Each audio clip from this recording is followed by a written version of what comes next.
Hey, did you just change your appearance? Somehow you look more scholarly now. No. Okay. That came to mind then is one concerning the difference between, say, belief in God as motivating your scientific enterprise and Christianity as a world religion. Because when I think about someone like Galileo, an important founder of the scientific method, and I think about the way that he's treated by the reigning Catholic authorities for presenting an alternate view of the world, although not proving it, arguably, at the time, running into a bit of trouble and ending up finishing his life in house arrest in Tuscany. Rather luxurious house arrest. Yeah, he got it quite well. I think this idea that he was tortured for his beliefs is a mistaken one, although allegedly some people believe that he was shown the instruments of torture, as if to say... That could be. Keep quiet. Here... I've been wanting to make a video about the Galileo Affair for years because too many people don't understand it. You had massive conflicts going on between the Dominicans and the Jesuits, and everyone's vying for power and so on. And Galileo was apparently a world champion at just burning people up. So you'd mess with Galileo, you'd disagree with him on something, and he would just cook you. He was apparently like insanely witty and extremely sarcastic and very condescending and would just tear people up and so on. Anyway, he made some enemies, but he had allies. So if I recall correctly, the Dominicans were against him. The Jesuits were on his side. At some point, he signed an agreement that he would not teach his theory. So eventually you had someone in power over him and said, hey, sign an agreement that you will not teach us anymore. Then one of his buddies became Pope. And so, now I'm good. So he goes to the Pope, doesn't tell him about that agreement, and says, hey, can I write this book on these two models? The Pope says, of course you can. Go put that out there. The Pope said, and it's funny because the Pope was correct. The Pope said, all I request is that you point out that what we have are two competing theories here, and it's always possible that there's some other explanation that we haven't thought of yet. And so there could be another explanation that isn't even one of these two. So just include that in there and we're good. So Galileo puts out his book on these two, it's a dialogue. And so he has the dialogue, but in the dialogue, he puts what the Pope says, but he puts it in the mouth of the idiot. There's an idiot in there who's part of the discussion. Keeps right. He keeps saying stuff like that, but he puts what the Pope said in the mouth of the idiot. Right. So he basically calls the Pope an idiot. The guy who helped him, who was his buddy and stuff. He basically calls the Pope an idiot. But again, the Pope was right, because guess what? The two positions that were presented there, neither one of those is correct. So anyway, the Pope was actually correct, but it gets back to people. Wait a minute. He signed an agreement with us. He signed an agreement that he wouldn't teach this. And so he's doing it. And so this gets reported to the Pope, and the Pope went, he made fun of me and called me an idiot. And he got me to agree to let him publish it when he had signed a document saying he wouldn't do it anymore. So then you got the Inquisition. They get involved. The Inquisition's there. And all the Inquisition wants. People think the Inquisition's just going around massacring people and torturing people and stuff like that. All the Inquisition wanted was for him to sign a document saying that he had inadvertently forgotten about his contract. He's just, I forgot about that. And that's it. That was going to be his punishment. But the Pope was ticked off at this time. And there were other people saying, look at what Galileo's saying. He keeps telling us that he gets to interpret the Bible and so on the way he wants and figure things out. This guy sounded like a Protestant. And the Catholic Church at this time is pretty darn concerned about how things are going with Protestants. And so the Pope has to crack down. The Pope is pissed off. He said that Galileo deceived him. And he said, no, you're not just having him sign a document saying he inadvertently did that, because he obviously didn't. And Galileo's ultimately sentenced to house arrest, right? And so you have all these things going on that are the background of this story. How does this get presented over the centuries? It just gets presented as, you see, this is what happens. This is the relationship between science and religion.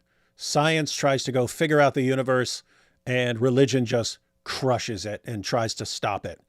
And it's like, you have no idea what actually happened, because if you look at what happened, I mean, you had the church supporting Galileo for a long time until he starts doing things like, I don't know, calling the Pope an idiot and violating his own contracts and so on. And at the end of the day, he had to finish his life in a luxury house of his. Well, it sounds like he deserved it, Like, don't act like that, bro.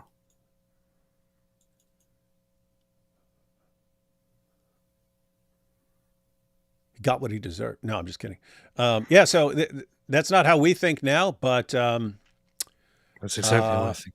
it's a situation where lots of things were going on at that time, and Galileo made a lot of enemies, and eventually his enemies take advantage of certain things and so on, and at the end of the day, there's house arrest. So what are you going to do with all that? What are you going to do with all that? Oh, you see, this is proof. It's the proof that there's an eternal war between science and religion. Dumb. It's kind of a funny thing. On the one hand, so in the actual story, Galileo is kind of a dumb jerk who does something that you probably shouldn't be doing, and then gets punished for it. And that punished is a very, very low punished. On the other hand, this whole story turns into a completely different fantasy story where people today still say, for example, Galileo was killed. I hear tortured and killed still to this day. I hear nobody's tortured and killed, like they had him on a torture burned rack. alive. Yeah, renounce your belief.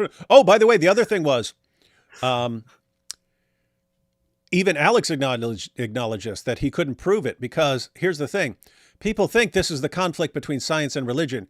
This was a conflict between science and science. You had a bunch of scientists on one side of this issue. You had a bunch of scientists on the other side of this issue. And again, this is what I referred to as the curse of knowledge. We can't understand what the thinking is like because we know. Now we know. Back then they didn't know.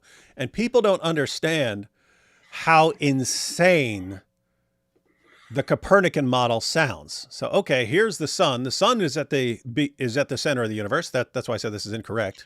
The sun's at the center of the universe, and the Earth is flying around the sun really, really fast, and the Earth is spinning like crazy. It's like, okay, right now where I'm sitting right here, I'm spinning really, really, really fast. Yeah, you're spinning really, really fast. Okay, until you get some later guys like Isaac Newton and so on explaining some further concepts, that sounds insane. I mean, just imagine someone came along with something that we wouldn't know right now. Imagine someone said, "Hey, your room right now, the room that I'm in, spinning at 1,000 miles an hour like a top." I think, what the heck are you talking about? What are you talking about? That sounds idiotic. Guess what? It sounded idiotic to people back then. So Galileo was offered an opportunity. Okay, prove what you're saying is true. And of course you couldn't. At the end of the day, it's just, okay, the mathematics works out a little better. The math works a little better when you're trying to put together, when you're trying to account for all our observations of the universe. And during your equations, keep in mind, you can get the math to work either way. Just ends up being a little simpler if you put the sun in the middle. And that's the basis of that. It's like, okay, for some people, that's enough. For other people, okay, I don't care because that's insane. The idea that the Earth is spinning really fast and we're just hurling through space. I'm looking around. I feel pretty darn steady right now. I don't feel like I'm moving. So what you're saying goes against everything my senses are telling me right now. That was the situation back then. And so Galileo was an Abdul. Yeah, so guys, imagine we think, Galileo came and presented the scientific facts. That's not the way it seemed back then. Galileo's giving an insane view that he can't defend. Do you let him continue? Guess what? The Pope was going to let him, but then didn't work out because he signed an agreement saying he wouldn't, and he called the Pope an idiot. Wild stuff.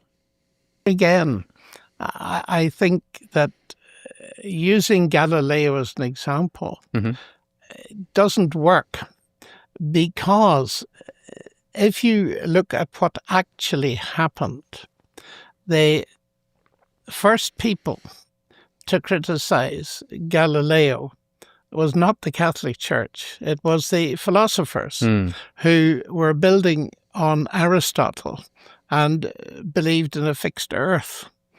And the church got involved rather foolishly because it had climbed on the Aristotelian bandwagon. Yes. So you could argue that this is not really science versus Christianity, because Galileo was a Christian. He believed in God before he started all this and when he finished. So I think I would agree with the historians of science that say that the Galileo incident is not really one to be used to show that there's a huge conflict between science and religion. Yes. Glad Alex brought it up. Glad Alex let John Lennox respond here, because, that's something that's still at the popular level, whereas at the scholarly level, no one uses this, because at the scholarly level, they know what happened and they know it doesn't support their claim. Fun stuff. I just want to point out the weird thing in all of this is that the same atheists who, they'll be Jesus mythers, even though scholars across the board think they're morons, and they'll adhere to this warfare conflict model, even though all the experts in the field think that's been massively discredited and debunked. And then they'll share a fictional story about Galileo, a total myth, and they'll share it. This guy was tortured and killed for just presenting science. And simultaneously, all these atheists are putting out all of these like massively discredited views that are not held by any scholar on the planet. These atheists will still view themselves as the champions of science and reason and logic. They're the champions of history. They're the people who only believe what's been proven. And yet they keep spouting just like the stupidest things ever. It's weird. It's weird. What were we saying, AP? Nothing. Yes, you were. You're about to say something. Now say it. It wasn't. It was. It was important. Yeah, I was gonna say. I'm kind of curious to hear John Lennox sing "Imagine There's No Heaven." Yeah. Did you ever see the video clip where he brought that up? No. It was. He does. It's I forget. I think the atheist brought up. And just, to quote the song, "Imagine there's no heaven," and stuff like this. And he goes, "Oh, so you're listening to John Lennon? Well, how about listening to John Lennox?" And then he goes on. I think the book Galileo's Daughter is well worth reading on this store. And Galileo was a bit silly, and unwise in what he did. He insisted, first of all, on writing in Italian, and that irritated the experts who thought everything should be done in Latin. Mm-hmm. And secondly, he wrote a text and put the views of the then Pope, who had been his friend, into the mouth of a character he named Simplicio. The fool. The simpleton. And hey, this is cool. I already just pointed all this out, but you're getting confirmation of everything I just said from John Lennox himself, so you know I'm not making stuff up.